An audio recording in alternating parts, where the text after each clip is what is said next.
but yeah, so we were talking about Terence Crawford, right? We talk about Terence Crawford, and one of the things that we've been discussing about Terence Crawford is that, like I shared to you my feelings, and my feelings was that I felt as if there is no way that Terence Crawford, even though the pound for pound list is just really based on opinion, the pound for pound list is an opinion poll. You have boxing writers, you have boxing journalists, who have compiled this list, and this list is really subjective and not objective. It's a list based on people's opinions. But one of the things that I've been saying for the longest, and I've probably been saying it for the past couple of years, is that there is no way that Terence Crawford should be ranked above Canelo based on resumes. No. Based on accolades, no. Look what Canelo has done. He cleaned out 154, cleaned out 160, he cleaned out 168. He basically shattered the building at 175. That's for a weight class. Terence Crawford cleaned out 135, 140, and he ain't cleaned out 47 yet. Nor has he fought a significant fight at 47. This is the most significant fight right here for Terence Crawford. In his entire career. Yeah, it's like his coming out party. I think Bud like 32, 33. No, but Bud is about 34. 34 years old. He just having his coming out party at 47 right now. The big boy's been playing for years. Floyd retired, what, 2016, 2015? Yep. I mean, look at that. It's 2021. 6 years Floyd absent. You had Thurman, Porter, Spence, Porter, Pacquiao. When he fought Thurman, Pacquiao, you guys was his only big fight. No, hold up, Chuck. No, look, I think first of all, I think it's very disrespectful of you to not mention Jeff Horn.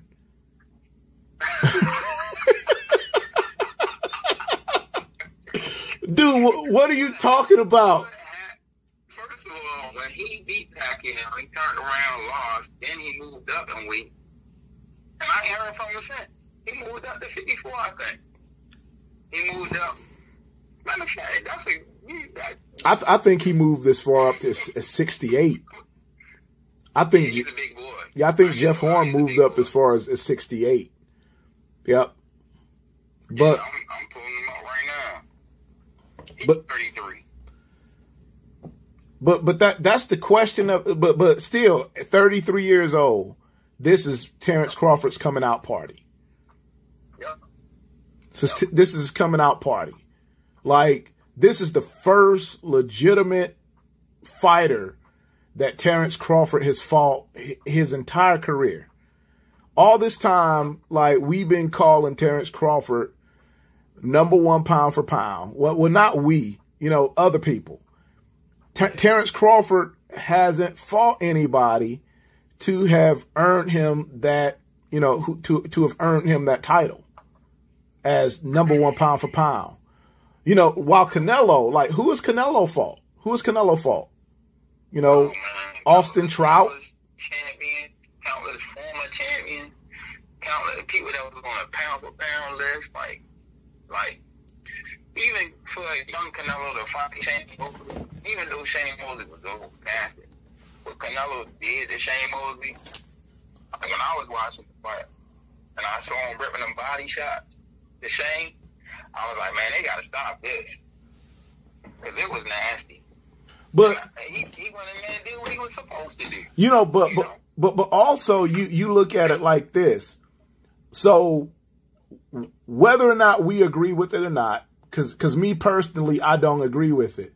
But the mainstream legacy boxing media kind of did this to themselves. But they have Gennady Golovkin. Remember a few years ago, they had Gennady Golovkin ranked as one of the top 25 boxers in the past 25 years. And so at the time, Gennady Golovkin was also like at one point, Gennady Golovkin was also number one pound for pound, as was Sergey Kovalev. Canelo beat both of those dudes. He beat both of those. And when you really think about Gennady Golovkin, I mean, you can argue that Canelo actually beat him twice. Because the first fight, he outboxed him. The second fight, he outfought him. So, yeah, so Canelo also beat Erislandy Lara. Canelo has also beaten, he's beaten Billy Joe Saunders. Like, he was taking fighters' O's from him. You know, Callum Smith, Billy Joe Saunders. Yeah. They were both undefeated fighters. He just took Plant's O. Yeah, he took Caleb Plant's O. Yeah. So yeah, and so Canelo has been fighting multiple champions lately. Whether you like it or not, whether you look at something and you're like, man, you know, it's kind of bogus, you know, but you know, no, Canelo he's beating these guys, and a lot of these guys he's beating them convincingly. Yeah. You know, so he blemished both of the Smith brothers, Liam and Caleb. Yeah. Because Liam Smith was undefeated too, right? Yeah, he was undefeated. He was the undefeated world champion at 154. So yeah.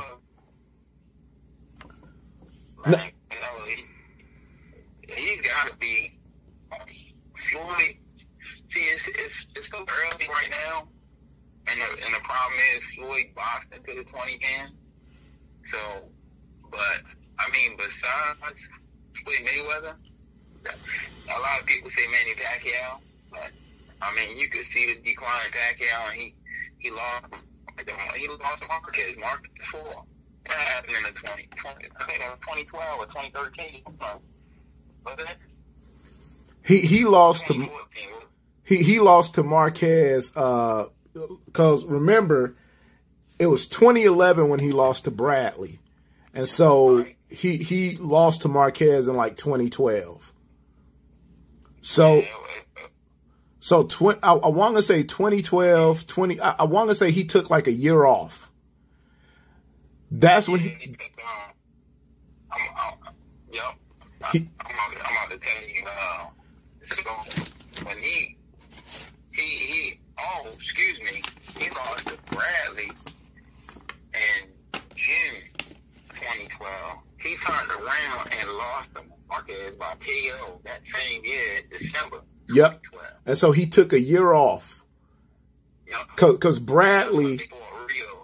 Because Bradley fought Marquez, he fought Provatnikov, and he fought Bradley and the Provatnikov, and then what was the other guy named Vargas? He fought Jesse Vargas too, right? Yeah. He fought Jesse Vargas, then he fought Diego Chavez. Yeah, Bradley had a couple of victories after so. All right, when he beat Pacquiao was the Provatnikov fight that happened. Then it was Marquez, and then he actually fought Pacquiao and lost. But then he went on to fight Chavez, Vargas, Rios, and then lost to Pacquiao again. Yep. Yep. Yeah, that was it for him after he lost Pacquiao. You know, I always said about Bradley when he beat Pacquiao the first fight. And if he could have read it again, I mean, I honestly believe he should have held out. Just held out because you kind of got like this feeling like this promotional company was like hoping for a downfall.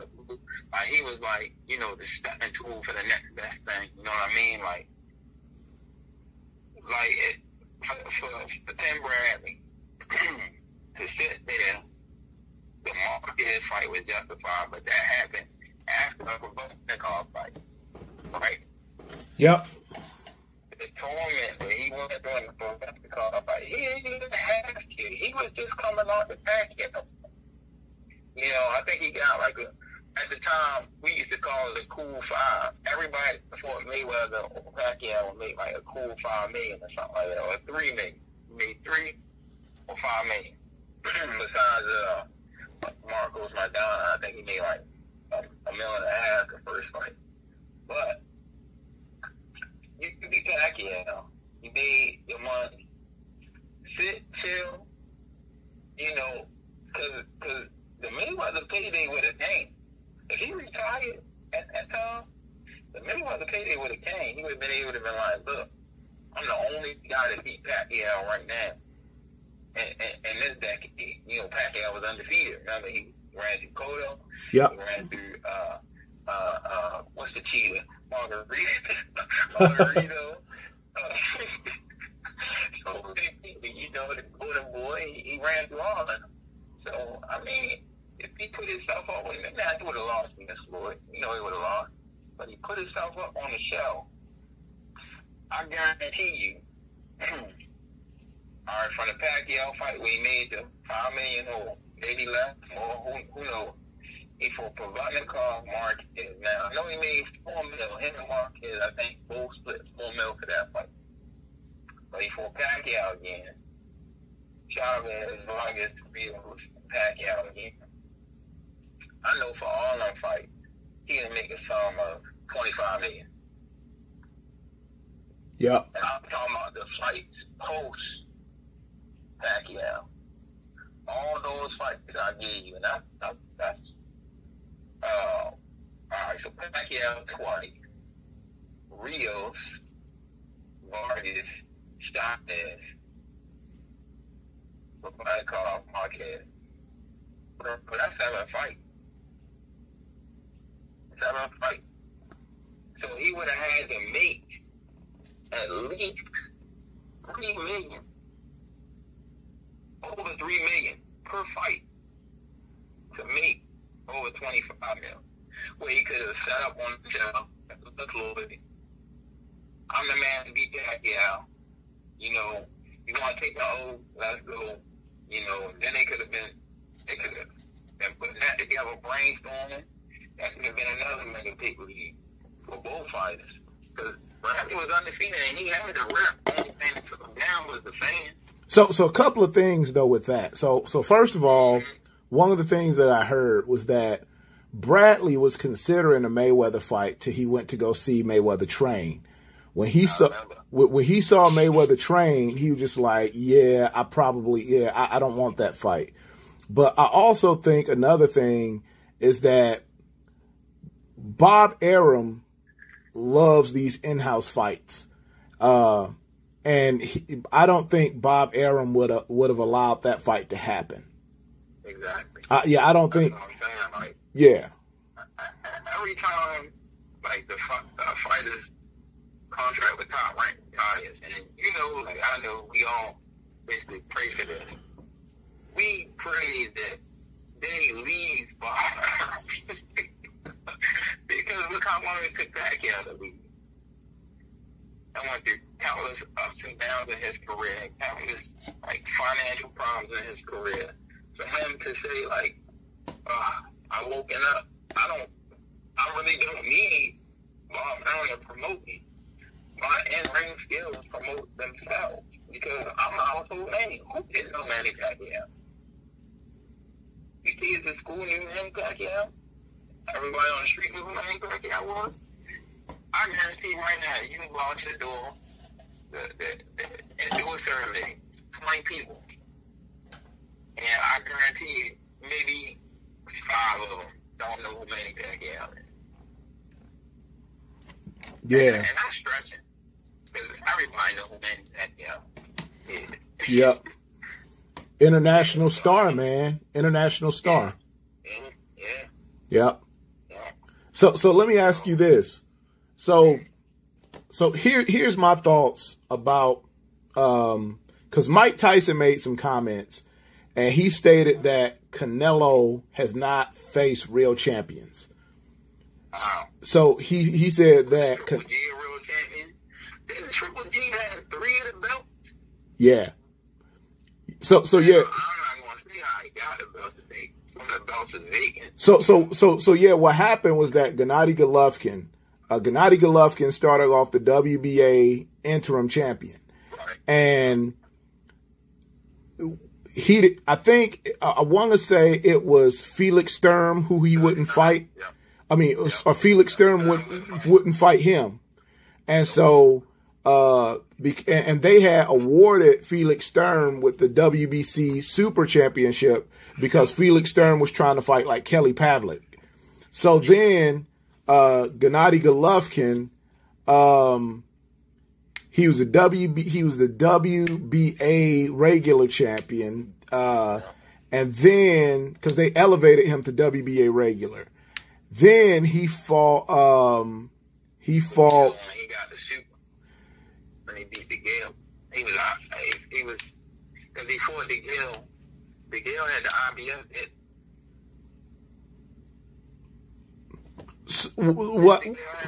No. What happened?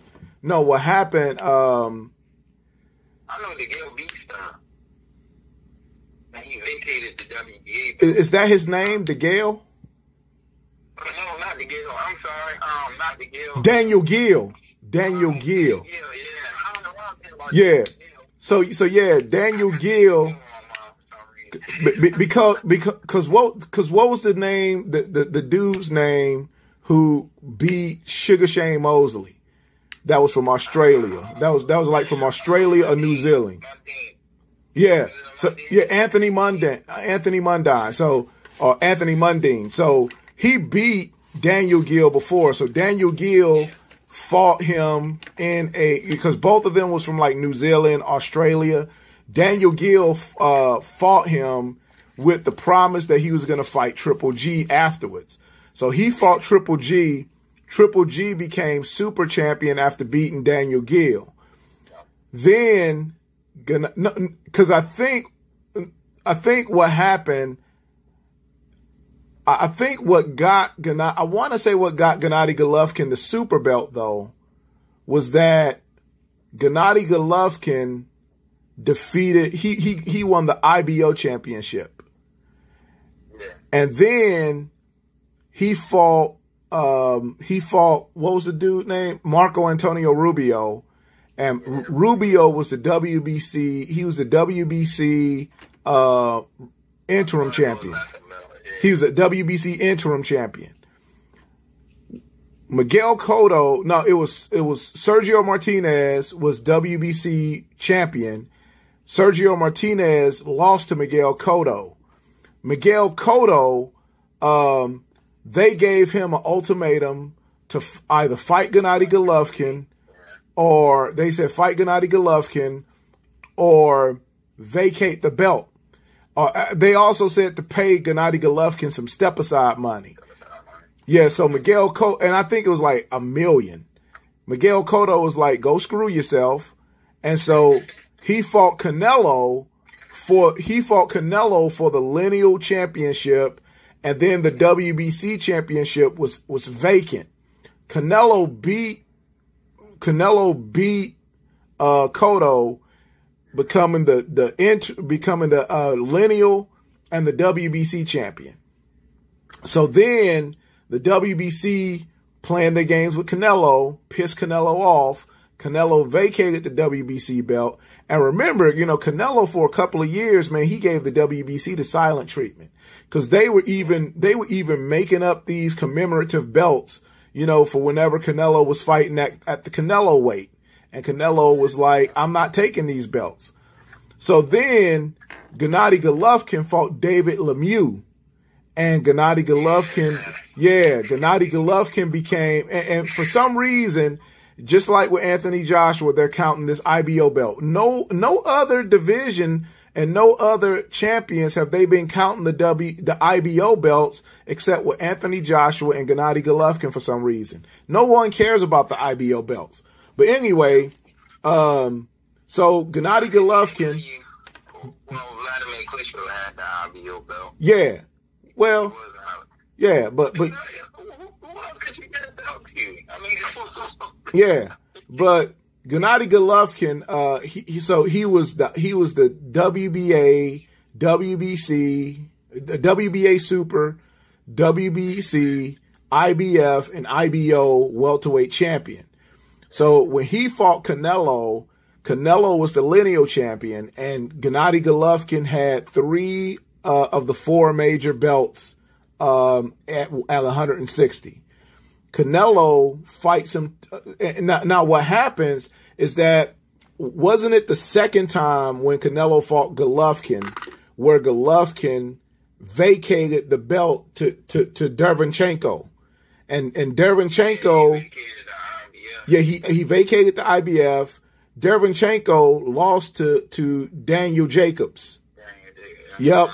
So then Canelo beats Triple G. He's the WBC, the WBA, IBO, and then he fights Daniel Jacobs for the IBF, beats Daniel Jacobs. Now, Canelo has 3 of the 4 major belts at 160. Yep. So then... wait.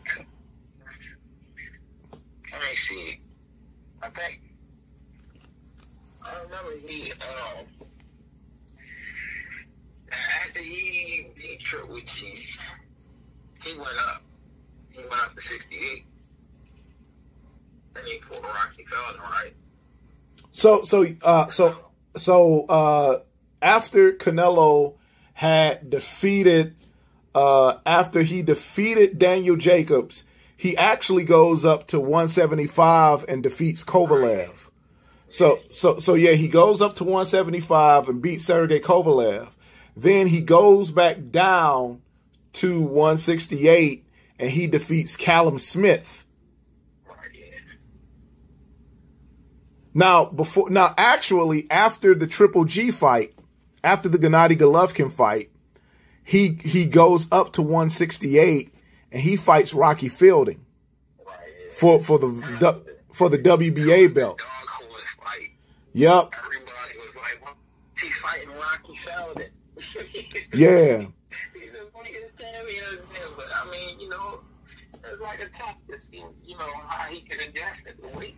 I wouldn't say going up to fight a champion is, unjustified. He wanted to see. When he started at 135, man. Canelo, when he started boxing, he was at 135. And for him to go from 135 all the way up to, he's at 68 now. We're just gonna do away with one. If he went up to 175, he probably could. They've been talking about him fighting like Arthur here up there. So, he don't have nothing to prove, in my opinion. But if he fights him, he fights him. 68 and 35. That's pretty good, man. Like, Roy Jones, he 60, the heavyweight, and then back down to 175. You know what I mean? So. Yeah. Yeah. But. Can't nobody say his legacy ain't cemented. But Callum Smith won the World Boxing Super Series. Yeah. And he was undefeated. And Canelo defeated him. So so Callum Smith was the WBA and he was the WBA Super, and wasn't he the WBC champion too? I think that belt was vacant because that was Benavidez's belt. Benavidez. Oh, okay. Yeah, Benavidez, is he back at 68 or he at 75? I am not sure. Because he lost that on the scale. And Anita did. He been trying to petition for a Canelo fight ever since then. So yeah, when he fought Canelo, Benavidez's belt was vacant. So it was a vacant WBC belt, and then it was a WBA super belt, and so then Canelo, the next fight, I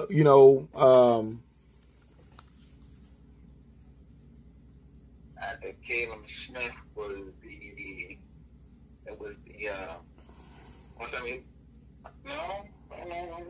trying to think. No, it was the Yerderim fight. Yeah. It was Yerderim.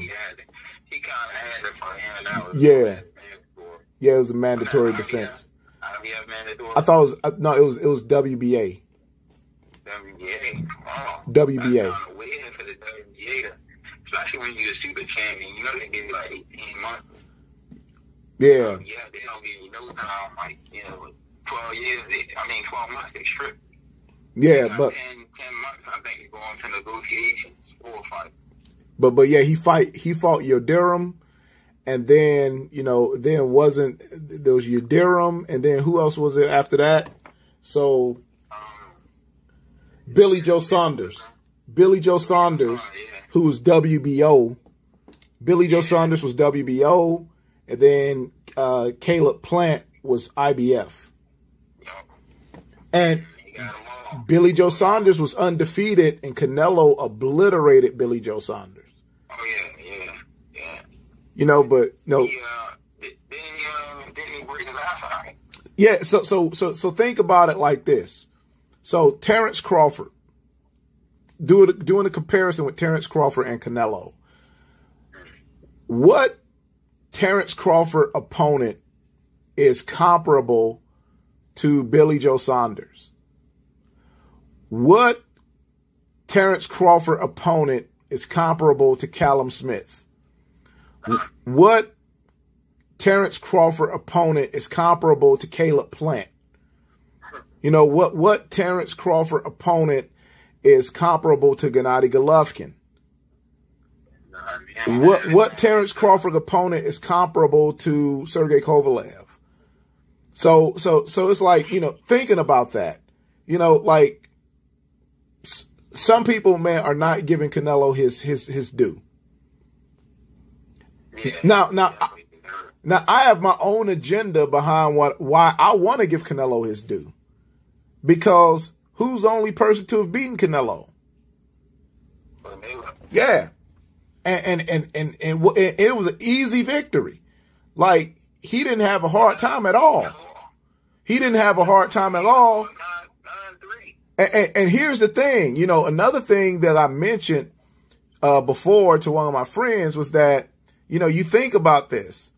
There was a bigger age gap between Canelo and Mayweather than there was between De La Hoya and Chavez, Julio Cesar Chavez. There was a bigger age gap than there was Terry Norris with Sugar Ray Leonard. There was bigger age gaps. So it was like, when you really think about it, when Floyd Mayweather fought Canelo, Floyd was actually out of his prime. He was out of his prime, and still beat Canelo easily. Yeah. So. He walked in him. So yeah, it's like, yeah, let Floyd Mayweather, let Canelo be #1 pound for pound. Let everybody say Canelo is one of the greatest fighters of all time. Let them say that, because you can't put Canelo, like you can't make this conversation about Canelo without including the person that easily beat Canelo. You got to talk about that. You got to talk about, like, well, what was Floyd at this point of his career? People try to say Canelo was young and inexperienced, but, Floyd was almost 40. Yeah. When he fought, he was 32.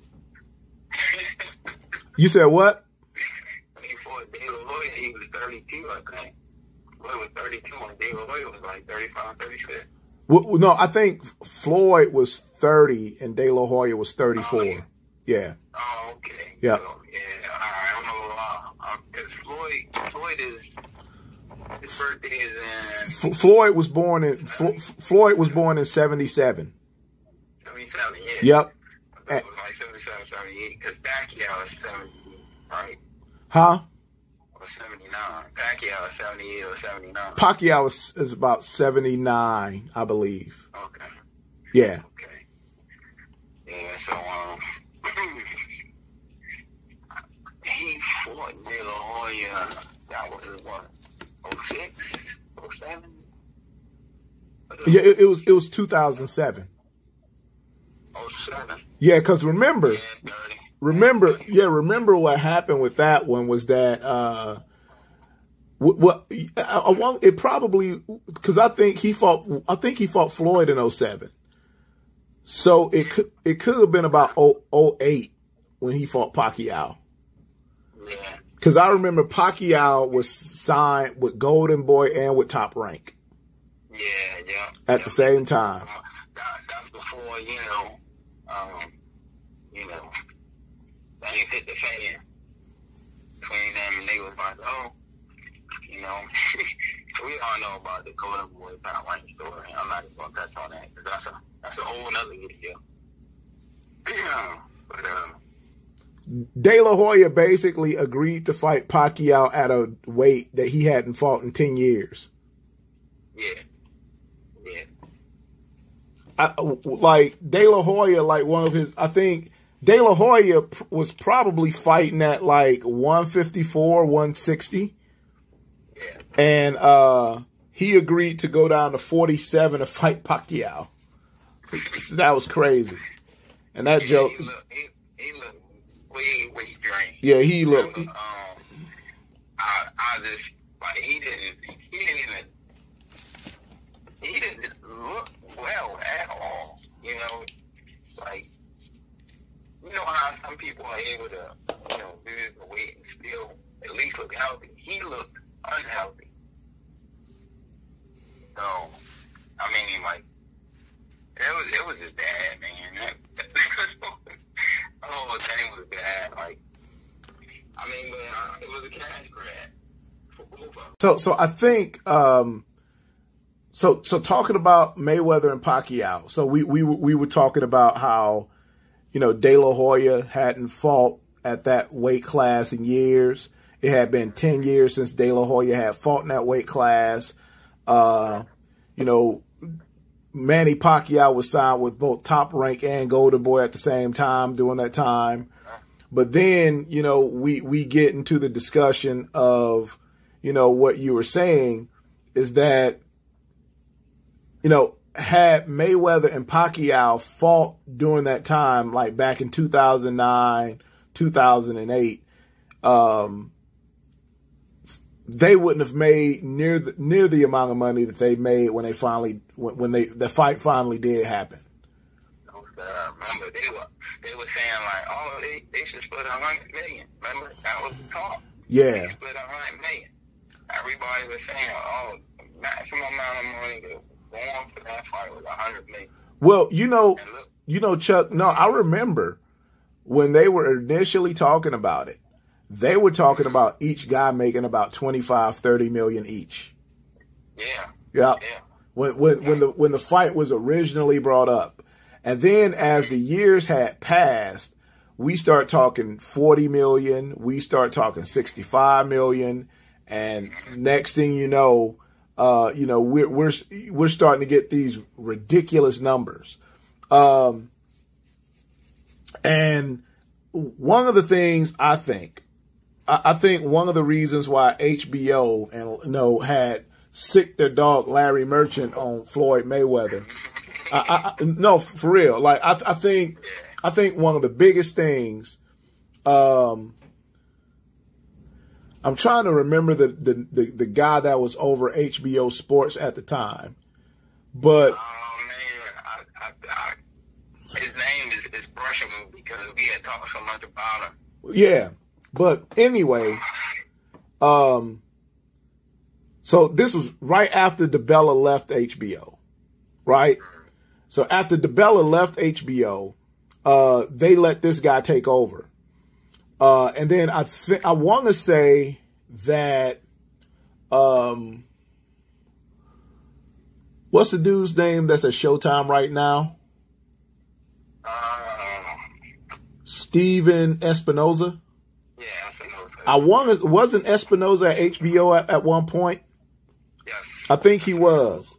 So what happens is that HBO, they're just trying to get these guys to fight. They're trying to get these guys to fight. And really, they're trying to pay them as little money as possible. But of course, Floyd is a tough negotiator. Now, the thing is, what a lot of people aren't going to talk about, what we have been talking about for years, is that, what Floyd Mayweather used to always say, he said, Manny Pacquiao has a boss. He said, I don't have a boss. I'm my own boss. Any negotiations about this fight Bob Arum would have been doing the negotiations for Pacquiao. Pacquiao wouldn't have been negotiating anything. Like HBO presents a number to Bob Arum. Bob Arum presents a number to Michael Kontz to give to Manny. Michael Kontz presents that number to Manny Pacquiao. Yeah. And yeah, exactly. And so I just remember back when the Los Angeles Dodgers, it was a Los Angeles Dodgers game, and this guy named Ariel Helwani was interviewing Bob Arum. And Bob Arum, when they talked about about Manny fighting Floyd Mayweather, Bob Arum's narrative was that no one wanted to see Mayweather because Mayweather danced too much. He said, who wants to see this fight? He says, no one wants to see this fight. That's where he comes from. Yeah. So and what people don't realize is that for all those years, it was Bob Arum who didn't want the fight. Yeah. So because he knew he was killing his cash cow because Floyd wasn't going to be around forever. Yeah. That's why he tried to get somebody to beat Floyd. Yep. But what happened was that from about 2009 all the way till about 2011, HBO, they were the only show in town. They knew they were the only show in town, and they were doing boxers really bad. And so what's so unique about Floyd, man, what a lot of people don't realize, what's so special and what's so unique about Floyd Mayweather is that he was one of the first fighters to actually, like, Showtime did have a really good boxing program, but Showtime was kind of falling off. So we really didn't hear a lot about Showtime since the Super 6 tournament.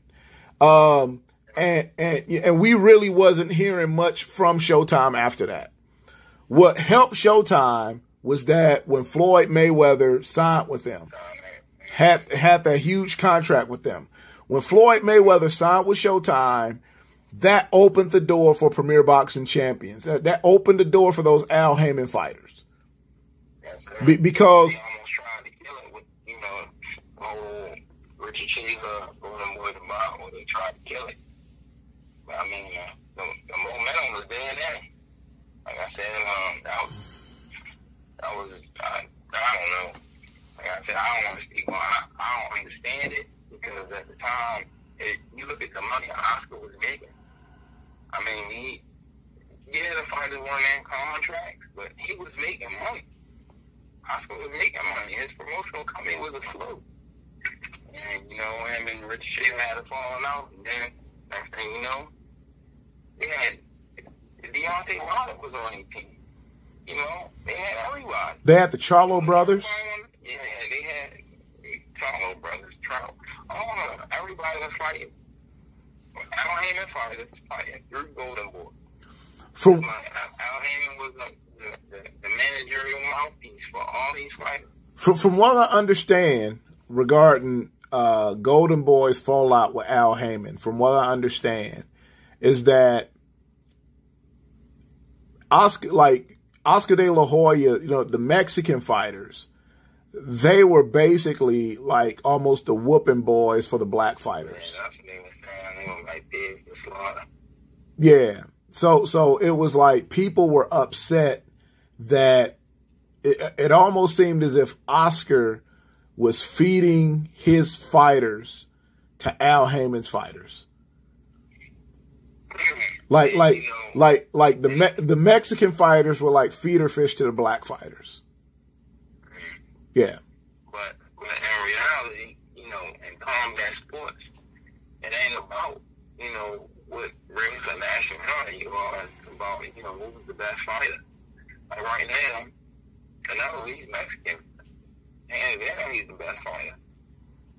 Yep. It's not a fighter that's fighting right now currently that's better than Canelo. Nope.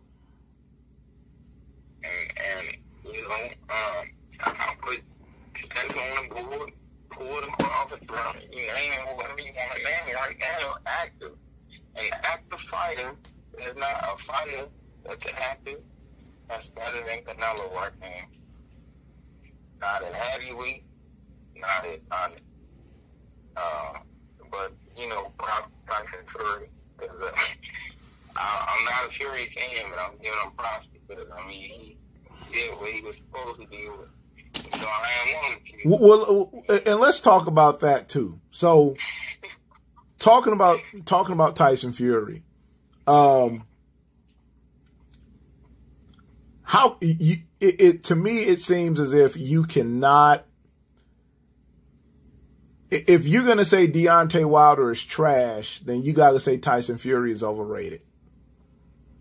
I know. Like you have to really, like, you have to really kind of like devalue that win by Tyson Fury. You know, that's why I think I've been giving him all the props because he like I said, he did what he was supposed to do, and they hasn't even been talking about him retiring though. Man, you know, I was looking at George Foreman. I was looking at George Foreman a couple of days ago. But what I'm saying is that I found myself. I was looking at a lot of George Foreman fights because first thing I saw when he knocked out Michael Moorer. And so I was looking at George Foreman fights and I found myself looking at a series of George Foreman fights going all the way back to the 1970s, following his loss to Muhammad Ali. And as I was looking at these fights, you know, I was like, you know what, man? I said, when you think about it, like, as bad as some people say Deontay Wilder looked, George Foreman looked worse. Yeah. Like, Muhammad Ali called George Foreman Frankenstein. Yeah. Because George Foreman kind of like had the Archie Moore boxing style. George Foreman was actually a real dirty fighter too. Like his tactics, especially pushing off with the forearm. But he'll go on record and say he was dirty. He won't say his thing. Yeah, but the thing is with George Foreman though, like even when George Foreman was an old man, like George Foreman got hit a lot. You know, even like prime George Foreman and, you know, like George Foreman, you know, prior to winning the heavyweight title, after winning the heavyweight title, when he fought Evander Holyfield, you know, when he fought Axel Schultz, when he fought Michael Moorer, George Foreman used to get hit a lot. And the thing with George Foreman, like I said, as bad as Deontay Wilder looked, George Foreman looked worse. But the thing is that as bad as George Foreman looked, George Foreman was still winning. And no one wants to give like Deontay Wilder credit where credit is due for his accomplishments. Like this dude, not only up until the time he fought Tyson Fury was he undefeated, but Deontay Wilder, even when he fought Tyson Fury, you can really argue that Deontay Wilder has literally knocked out every opponent that he's faced. Because, I mean, there's a lot of people who bring up the slow counts in these fights. The slow counts in two of the three Fury versus Wilder fights. And with Deontay Wilder, there was probably like 2 to 3 long counts when he fought Tyson Fury. And so you can argue that Deontay Wilder has knocked out every single opponent he's ever faced.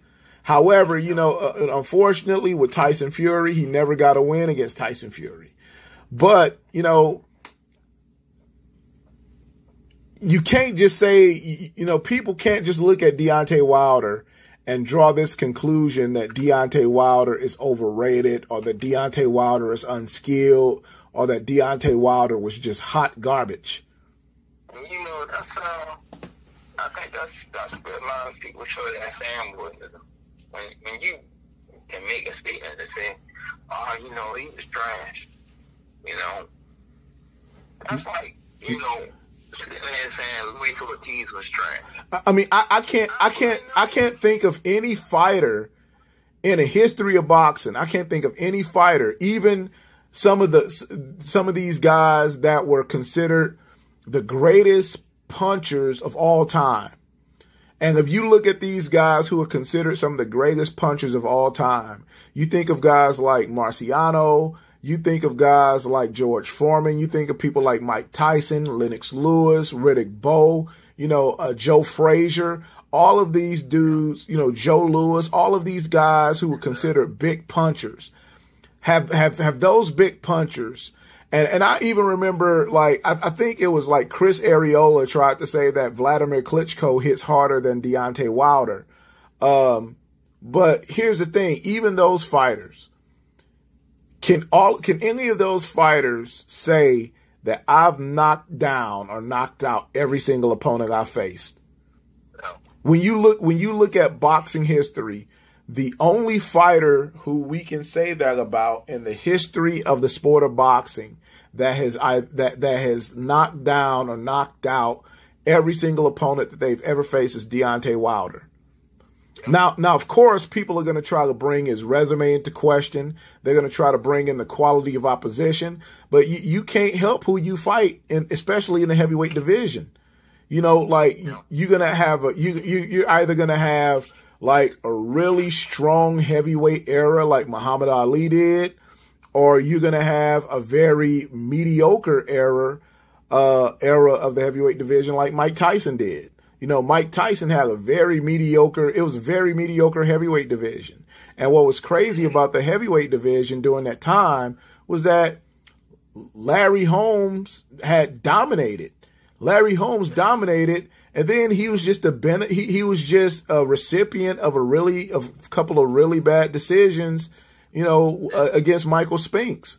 But, you know, and when Larry Holmes had fought and beat so many guys up to that time, you know, when Mike Tyson and Evander Holyfield finally did fight him, like Larry Holmes was way out of his prime when Mike Tyson fought him. Oh, yeah. And so Larry Holmes almost breaking Marciano record. You know, he was on his way. Closest heavyweight, I think. Choose the record, the Marciano record. I think, you know, like you said, there was some bad decisions to Spain. Yeah. So, I think they did that to humble him. You know. The whole Marciano couldn't hold my jock strap comment. Yeah. They did that to humble him. Definitely. Like, it's no other way because, I mean, like, I did not have Spinks to win against Larry Holmes, but, I mean, what can you do, you know? We're not judges, we're just watch the sport. And, you know, you get a lot of solid bricks, especially, like you even said earlier, with Letterman. Julie Letterman? Letterman, one of them. Julie Letterman. I think that was the judge that got suspended because he Mayweather fight. And that's not our only offense. She's been doing this for a while. Oh, you talking about C.J. Ross? Oh, it was C.J. Ross. No. So Julie Letterman is bad, too. Yeah. But it was C.J. Ross. Yeah, because remember C.J. Ross, she was under fire for the Pacquiao Bradley fight, but because she also did the first Pacquiao Bradley fight, but the fight where she actually got suspended on was Mayweather versus Canelo, because it was just like, people were just like, it's no way that Mayweather, you know, that Canelo won that many rounds against Mayweather. Yeah. 115, 113 Canelo, right? I think so. Yep. Mm-hmm. Yep. that's just unjustified. There's no way you can justify that. Well, you know that they did the same thing with De La Hoya versus Mayweather. Was that because I remember Max Kellerman, he commented, he was just like, he says it's okay if you're a fight fan and you see De La Hoya throwing all these punches, but these punches aren't landing. But he was just like, for this judge to he's like, that judge needs to be put under investigation. But yeah, man, I mean, Deontay Wilder, man, to say, for someone to try to say that Deontay Wilder is trash, then, what you really doing, you are really kind of discrediting Tyson Fury for that victory. Because it was a great fight. It was a great fight. And Deontay Wilder made Tyson Fury dig deep. Tyson Fury had to dig deep to get out of that fight. It wasn't no easy walk. No, it was not an easy fight. Yeah, it was not an easy fight. I mean, he had to get off the canvas. He got it, except for the second fight. He got off the canvas every fight. The first fight, he had to get off the canvas twice. The third fight, he had to get off the canvas twice. Yeah. And the thing is, it was that second knockdown in that third fight that broke Deontay Wilder's hand. Yeah. Because I remember I told my sons after that round, I was looking at Deontay Wilder in the corner, and I saw his hand shaking. And I was like, yeah, he broke his hand right there. Mm-hmm. Yep. Floyd was put in that predicament too, break hand a lot. So a lot of fighters that tend to break their hand, they tend to let up. And that's, what happened. Wilder, he looked fatigued too, especially, heading into the 11th round. He looked fatigued, so, I mean, there was only so much, he could do. We know that Fury, his build, he's athletically gifted, and his stamina is crazy for a guy that's that big. For him to not only add weight, but add excessive weight. But think about it like this. So there's this guy, and there was this UFC fighter. His name was Roy Big Country Nelson, right? Now, Roy Big Country Nelson, this dude has he's a very short heavyweight. He's real short heavyweight. And Roy Nelson is known for having this real big gut. He got this real big stomach. But Roy Nelson, as what a lot of mixed martial arts commentators look at, they was like, Roy Nelson probably would have been better as a 205 pounder.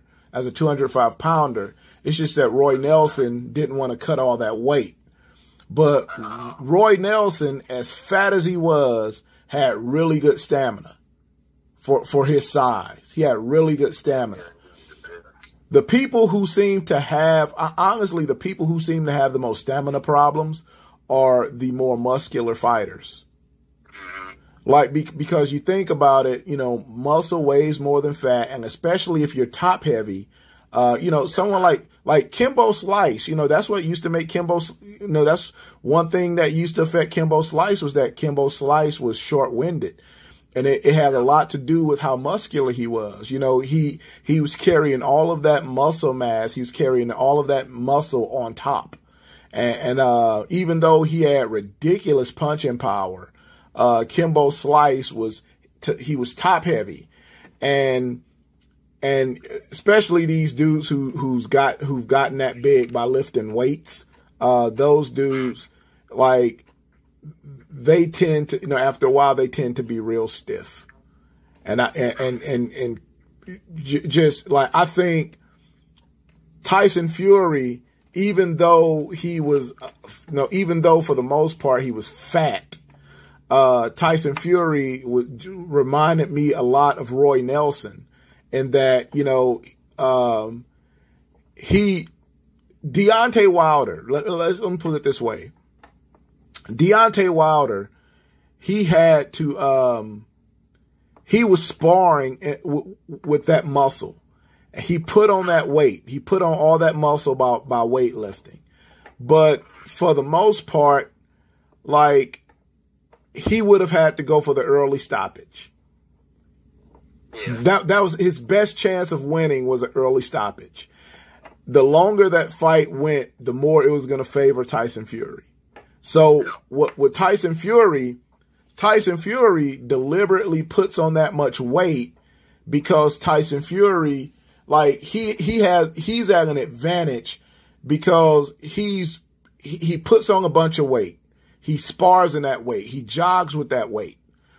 So he has the weight, he has the heaviness, he has the size, but he also has the conditioning to go with it. Right. And the biggest obstacle, the biggest thing to worry about is don't let Deontay Wilder knock me out. And then what I can do in the later rounds is start to pressure Deontay Wilder, start to lean on Deontay Wilder, make Deontay Wilder use that muscle, because Deontay Wilder was top heavy too in that fight. A lot of that muscularity was up top. And the thing is that the muscular guys, they tend to burn lactic acid really fast. And in addition to that, Deontay Wilder's legs had to get used to that top heaviness.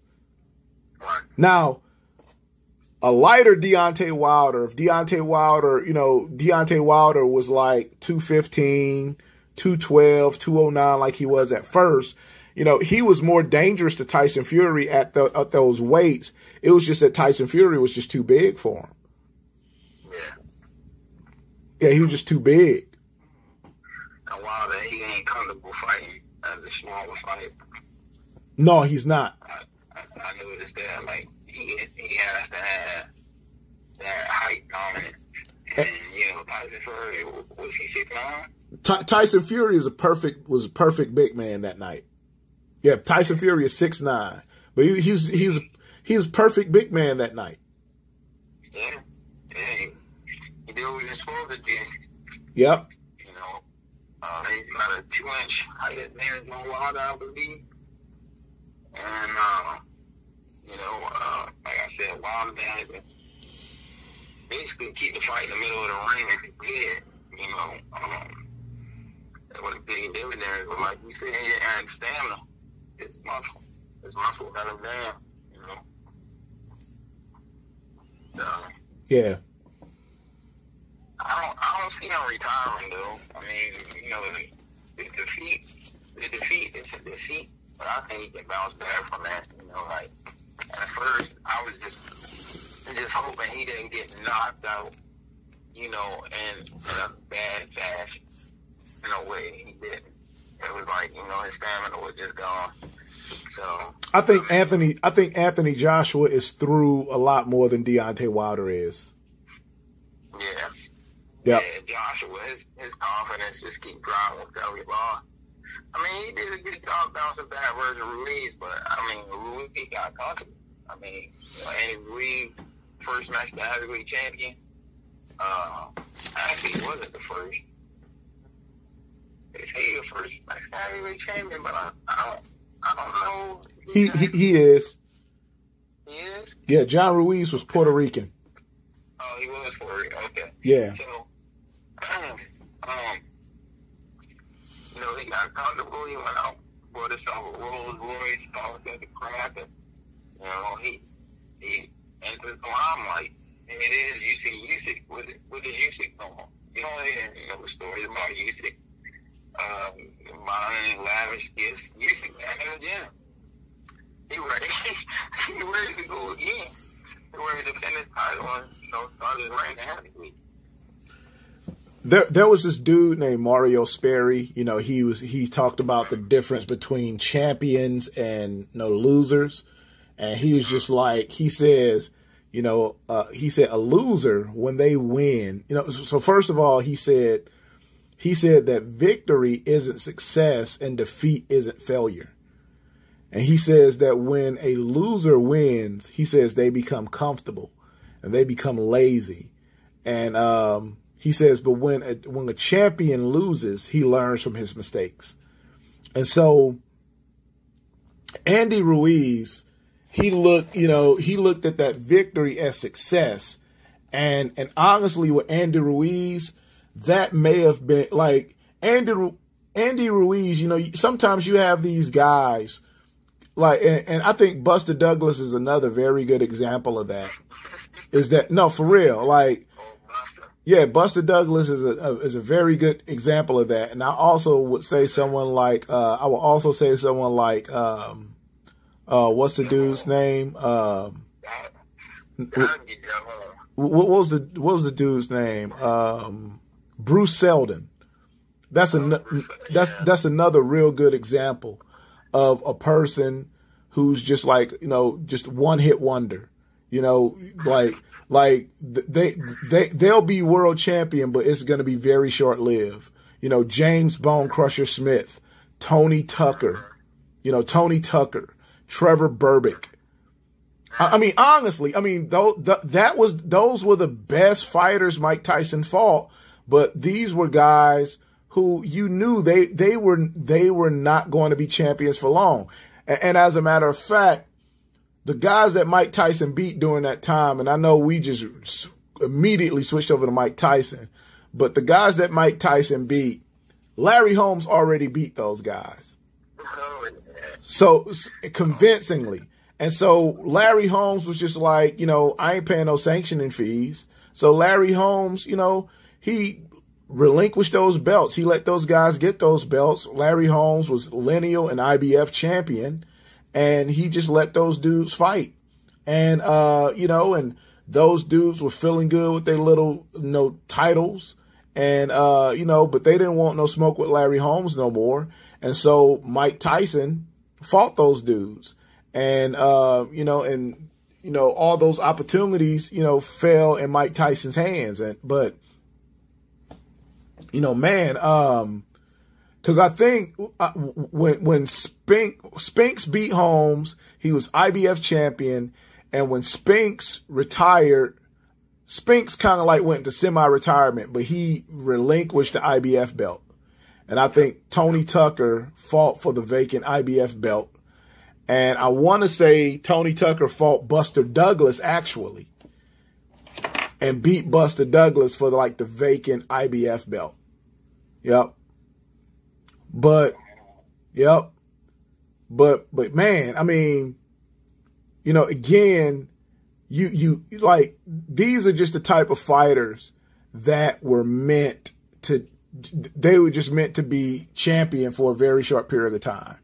And that, to me, that's what Andy Ruiz was. Andy Ruiz, he did exactly what I would feel any person in his position would do. Enjoy that spotlight for the next 6 months. But yeah. So yeah, he literally had that title for about 6 months, and after that he lost to Anthony Joshua. Yeah, when you were talking about Tony Tucker, I was thinking about how short he had that belt. Yeah, man. Yeah. So yeah, Tony Tucker, James Bone Crusher Smith, Trevor Berbick. Remember Larry Holmes kicked Trevor Berbick in the chest. Yeah. Yeah. I mean, but yeah, it's yeah, but that's the cool thing. The cool thing about boxing. The cool thing about boxing is that,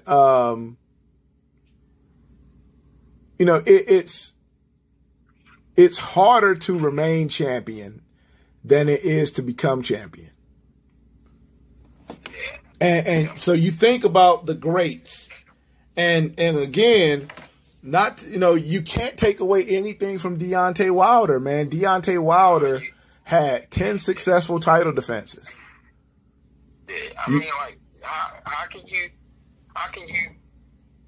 basically throw dirt on his name? Like, he wasn't in, like, the only fight he wasn't in was the second fight. And like, he has his for the second fight. But I mean, from the first fight and the third fight, those are, cemented fight.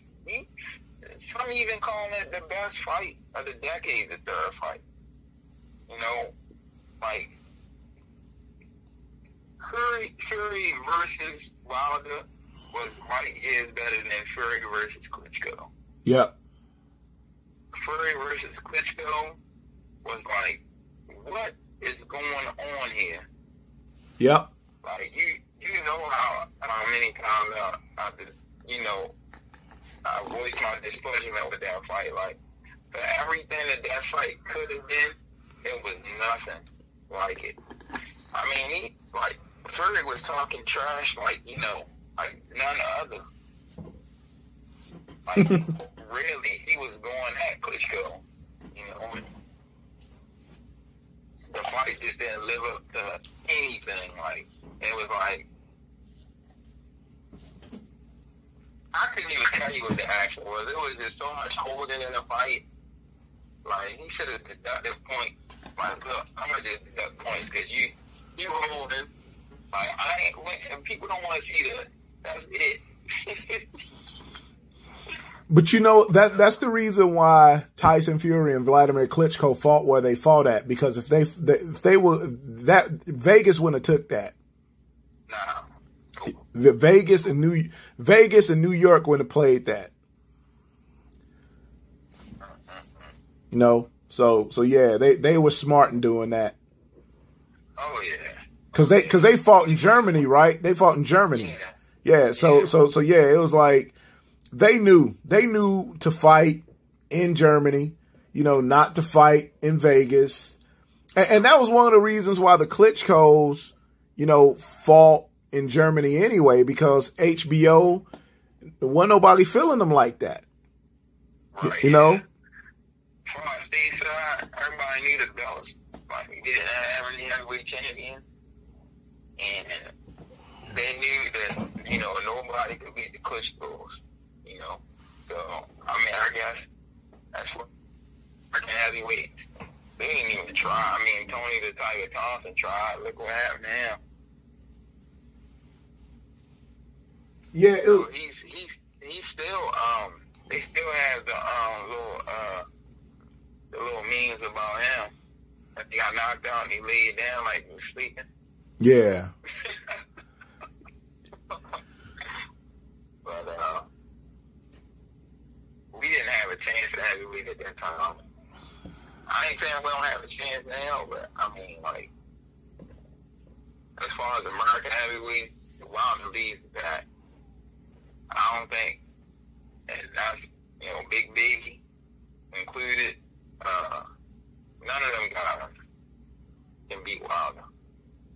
Big Baby is very, I mean, the way he boxes, you would think he's methodical, but it just appears that he's just, he's just big enough to take the punches and big enough to outwill his opponent. I was watching some Big Baby fights recently, just to refresh my memory, because I'm like, I haven't seen any Big Baby fights in a while.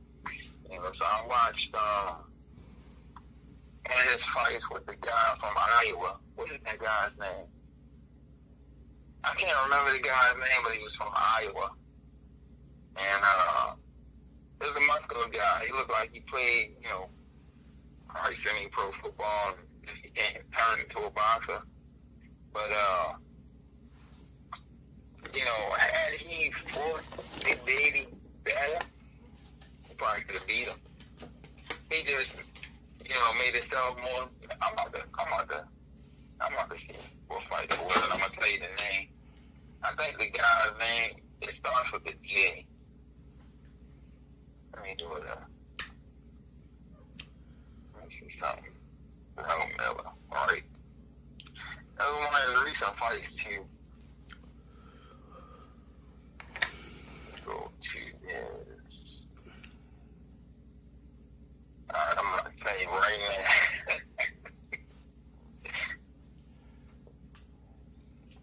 Wasn't good. It was Donovan Dennis. That was his name. Donovan Dennis. I was watching that fight. It happened in 2016, but I was watching it recent. Because I wanted to refresh. You know, my man. I'm not going off the, you know, the more recent fights. Yeah, I think Jarrell Miller is done, man. Yeah, I mean, he can't get past the doping. Yeah, I think he's done. I'm looking at him now. His last fight was 2018.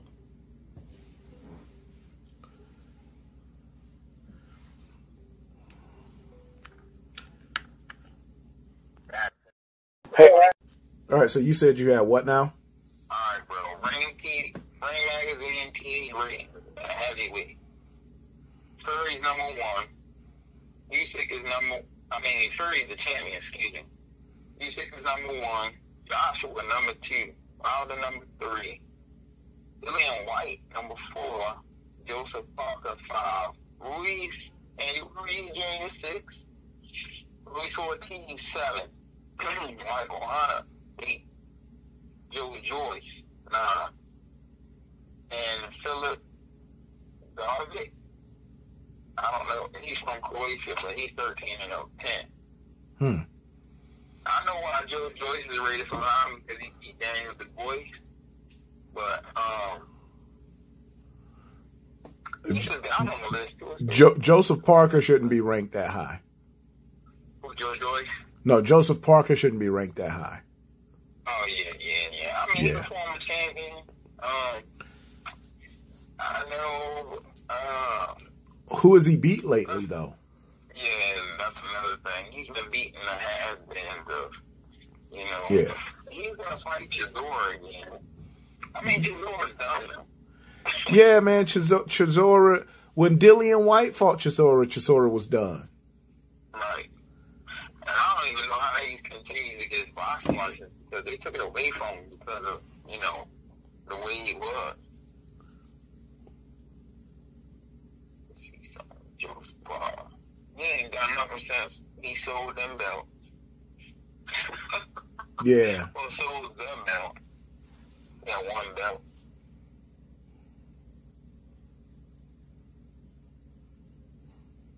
Yeah, nothing I noticed. Like I said, only Chisora, Junior Fay, Sean Dell, Terrell Winters, Leopold. If you want to look at that or something. I mean, but Leopold got several losses. He been losing. This ain't nothing new. Yeah. He lost to Joshua, then lost to Dillian White right at it. Then beat Flores by KO. Leopold TKO. Sean Dell went to TKO. Unanimous decision, and he beat Chisora by split decision. And they fought for the vacant WBO Intercontinental Heavyweight title. They read up. This is on December the 18th. That's just a trash fight to me. Yeah, I mean, I understand why they would have him fight Chisora anyway, or whatever.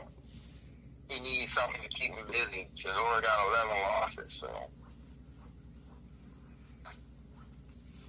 Yeah, the card don't look too good either. Like Chisora, at this point, you can't even call Chisora a gatekeeper. Nope. All he is someone with a name. Parker is more of a gatekeeper than Chisora is. It's like a gatekeeper fighting someone that's just washed up. Almost like taking them to pasture, pretty much. Yeah, definitely. Hard to see if Joe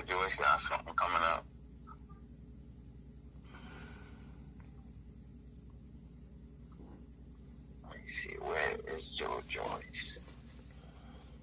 I can't find him.